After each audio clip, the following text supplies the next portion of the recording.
Hey guys, how's it going? Just a little video just to catch you up on anything you might have missed, or if you want to review it, just because this is here for you. So I'm talking about what we did on Monday, September 14th. So this is all online, so we're all in this together, whether you're cohort 1 or cohort 2, you meet when your class hour would meet, no matter what cohort you're in. We all log into Google Classroom right away. We did a little community building, which is located under the topic labeled syllabus.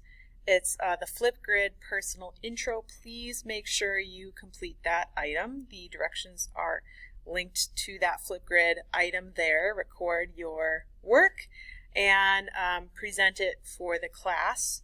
And we reviewed the syllabus as well. So if you have any questions or comments after you review the syllabus, so that's also going to be under the topic syllabus, please let me know.